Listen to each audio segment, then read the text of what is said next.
On a summer morning in December of 1947, on a quiet beach in Adelaide, Australia, a well-dressed man was found dead, propped against a seawall as if he'd simply fallen asleep. He carried no wallet, no identification, and no obvious cause of death. Every label had been carefully removed from his clothing. Weeks later, a tiny scrap of paper, torn from the final page of a rare book of poetry, was found sewn into a hidden pocket of his trousers, bearing two words in Persian. Tamam Shud, meaning finished or ended.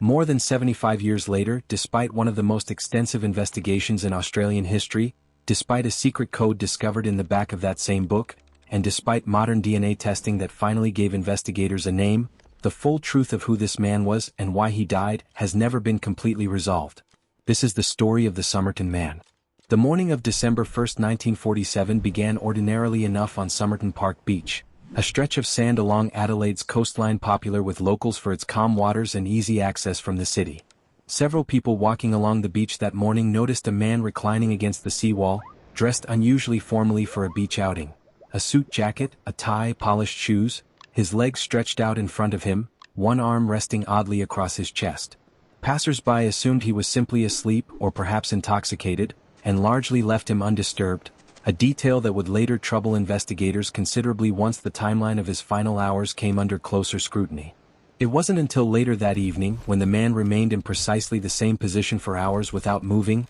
that a couple out for a walk finally grew concerned enough to approach him directly. Finding him unresponsive, they alerted authorities, and police arriving at the scene confirmed what the couple had begun to suspect. The man was dead, with no obvious signs of violence, no visible wounds, and nothing immediately apparent to explain what had killed him. What made the case strange from its very first hours wasn't the death itself, but everything investigators failed to find alongside it. The man carried no wallet, no identification papers of any kind, and no money beyond a small amount of loose change and a single bus ticket in his pocket. More unusually still, every single label had been meticulously removed from his clothing, not torn out hastily but cut away with obvious care, leaving no maker's marks, no laundry tags, no clue whatsoever as to where his suit, shirt, or shoes had been purchased or manufactured. In an era when clothing labels routinely helped investigators trace a victim's origin and movements, their complete and deliberate absence here felt, to the detectives working the case, less like coincidence and more like design. An autopsy was conducted in the days following the discovery, and its findings only deepened the mystery rather than resolving it. The examining pathologist noted that the man's heart appeared to be enlarged and his spleen significantly swollen, findings consistent with poisoning, though no specific toxin could be conclusively identified in his system despite extensive testing. His stomach contents suggested he had eaten a pasty several hours before death. There were no signs of a struggle, no external injuries suggesting a physical assault, and no obvious natural cause sufficient to explain a healthy-appearing man in what investigators estimated to be his late 30s or early 40s simply dying where he sat. The official cause of death was ultimately left unresolved by the coroner's inquest, an unusual and unsatisfying conclusion that set the tone for nearly everything that would follow in the case over subsequent decades. Investigators, working from strikingly little physical evidence, turned to what few personal effects the man carried. Among them was a rail ticket to a nearby suburb, a bus ticket, an aluminum comb, a half-empty packet of chewing gum, and a box of matches, along with a curious item that seemed entirely out of place among the rest: a quilted cigarette case containing a different, more expensive brand of cigarettes than the packet found alongside it, suggesting the case and its contents may not have originally belonged together, or that the man had, for reasons unknown, swapped or repackaged his cigarettes at some point before his death. With no identification and no immediate leads, police released photographs of the deceased man to the public, along with a detailed physical description, in hopes that someone might recognize him. Despite widespread coverage across Australian newspapers and considerable public interest in the unusual case, no one came forward with a confirmed identification. Investigators checked missing persons reports across Australia and internationally, cross-referenced dental records, and circulated the case as widely as available means in 1947 allowed. Nothing produced a match. Roughly 2 months after the man's body was discovered, an employee at Adelaide's railway station made a discovery that would become the single most famous piece of evidence in the entire case. While sorting through unclaimed items left in a station cloakroom, staff found a brown suitcase that had been checked in on the same day the Somerton man's body was discovered, and never subsequently retrieved. When investigators examined its contents, they found clothing, a stencil kit of the kind used by ship's officers or similar tradesmen to mark equipment, and notably more items with their identifying labels removed or altered, mirroring the deliberate anonymity found on the body itself. One necktie inside carried a laundry mark that seemed, at least initially, to offer a promising lead,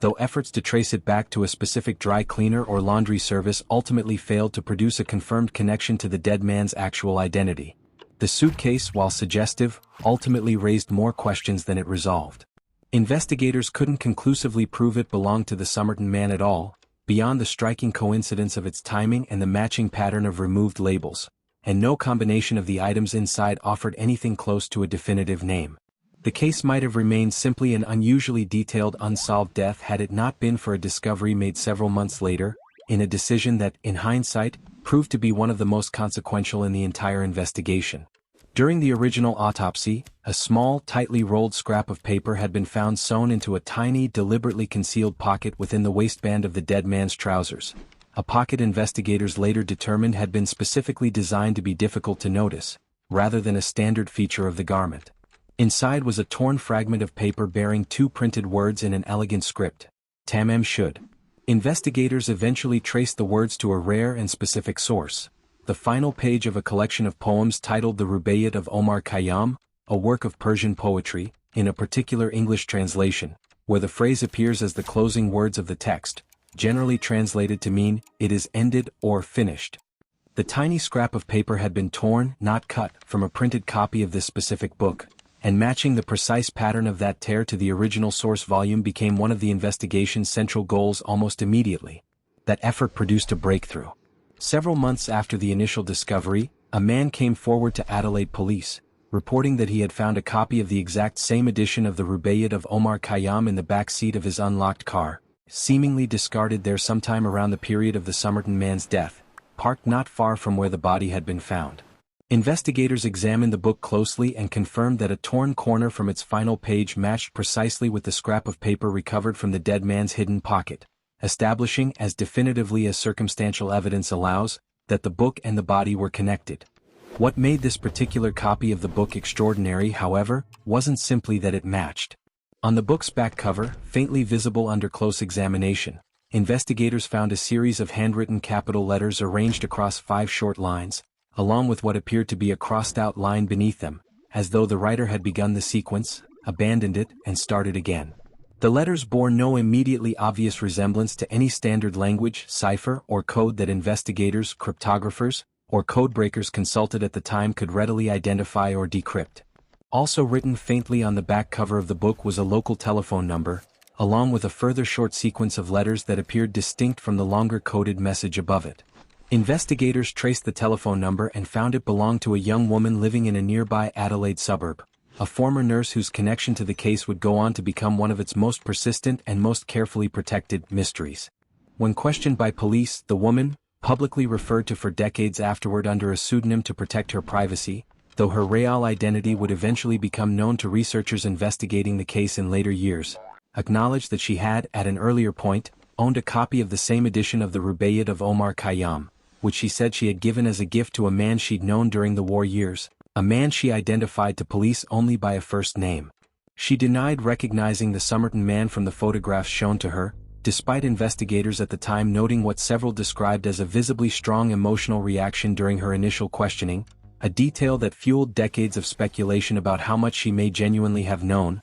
without ever producing evidence sufficient to establish a confirmed connection between her and the dead man's true identity. Investigators pursued this lead as far as available evidence allowed, but ultimately were unable to establish conclusively whether the man she'd given the book to years earlier was, in fact, the man found dead on Somerton Beach, or whether the connection, however suggestive, was simply an unfortunate coincidence involving a book that, while uncommon, wasn't entirely unique. The woman herself gave few subsequent public statements about the case for the remainder of her life, and what she may have known, if anything, about the dead man's identity was never fully resolved before her death decades later. The coded message itself became, over the following decades, perhaps the single most analyzed and most stubbornly unsolved element of the entire case. Cryptographers, both official and amateur, spent years attempting to determine whether the sequence of letters represented an actual cipher with a decipherable underlying message, an abbreviated set of initials representing a longer phrase or set of words. or simply the disordered scribbling of a man in a distressed mental state,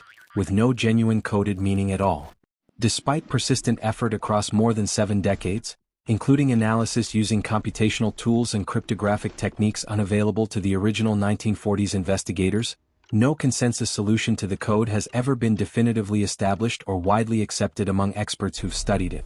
The mystery surrounding the Somerton Man's identity, and the strange circumstances of his death, only deepened as investigators considered the broader historical context surrounding the case. 1948, when the body was formally identified as unidentifiable and the case began to draw wider public fascination, sat squarely within the earliest and most anxious years of the Cold War, a period during which espionage, covert intelligence activity, and international tension between Western nations and the Soviet Union were intensifying rapidly. Some investigators and later researchers speculated that the man's meticulously removed clothing labels, his unidentifiable status despite international appeals, and his death by apparent poisoning, potentially with a substance sophisticated or unusual enough to evade straightforward toxicological identification, suggested a connection to espionage activity, whether as a spy, a courier, or a victim of some kind of intelligence-related operation gone wrong.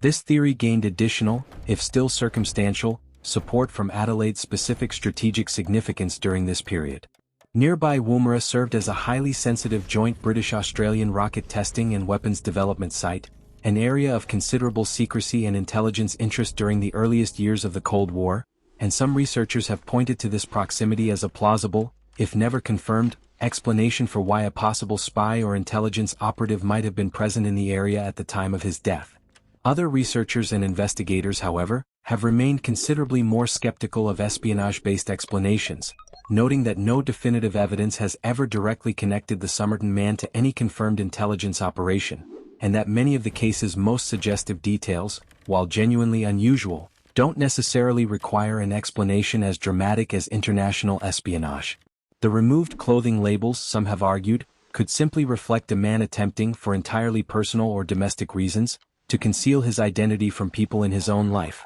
rather than from any foreign intelligence apparatus. And the unidentified poison, if poison was indeed the cause of death at all, could equally reflect a rare but naturally occurring toxin, a self-administered substance, or a method of poisoning that 1940s forensic science simply lacked the tools to properly identify, rather than necessarily implicating some exotic method associated with state-sponsored assassination. For more than 70 years following his death, the Somerton Man's body remained formally unidentified, buried under a headstone in Adelaide that read simply, "Here lies the unknown man who was found at Somerton Beach." His case became one of the most widely discussed unsolved mysteries in Australian history, generating decades of amateur investigation, academic interest from cryptographers and historians, and periodic renewed media attention whenever a new theory, potential lead, or piece of forensic technology offered fresh hope of finally resolving who he actually was. That resolution, when it finally arrived, came not through cryptography or espionage investigation at all,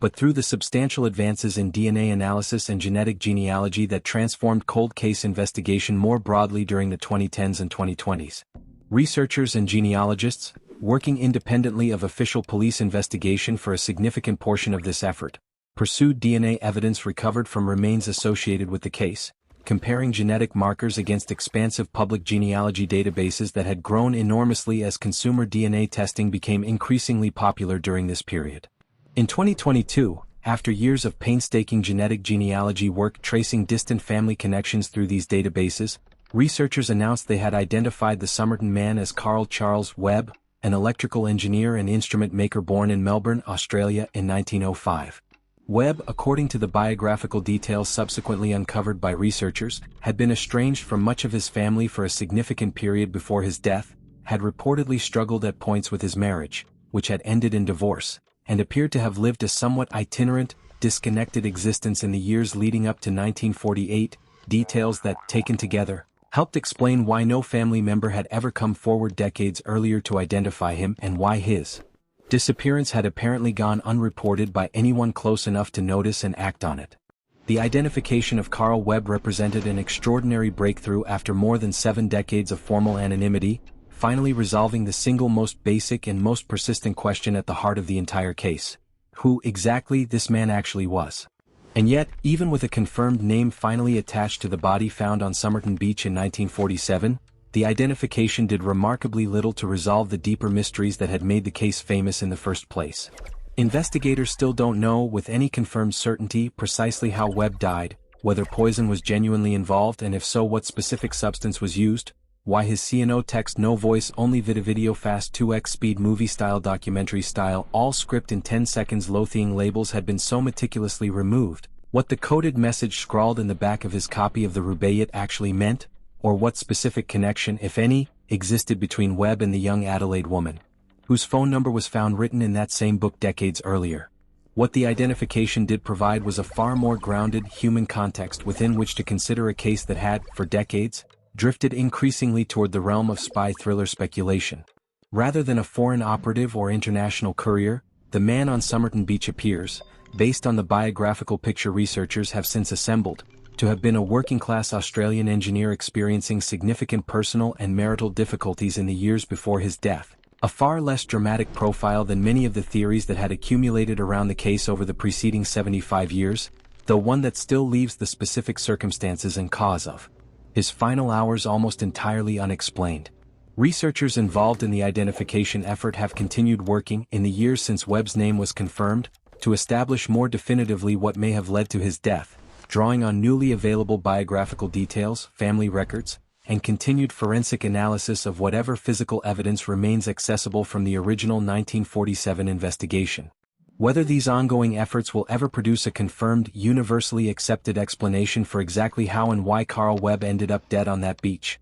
with his clothing labels removed and a coded message hidden in a book of Persian poetry sewn into his trousers, remains an open question even now. The case continues to hold a particular fascination within both Australian public memory and the broader true crime and unsolved mystery community internationally, in part because of how unusually many distinct, genuinely strange details converged within a single case: an unidentifiable body, deliberately removed clothing labels, an unexplained cause of death, a cryptic phrase from Persian poetry sewn into a hidden pocket, an unsolved code, and a mysterious personal connection to a woman who took whatever she may have known largely to her own grave decades before the man's name was ever confirmed. Few unsolved cases anywhere in the world combine quite so many distinct, independently unusual elements into a single coherent mystery. More than 75 years after Carl Webb was found propped against a seawall on Somerton Beach, dressed for a formal occasion that never came, the most basic question surrounding his death, who he was, has finally, painstakingly been answered.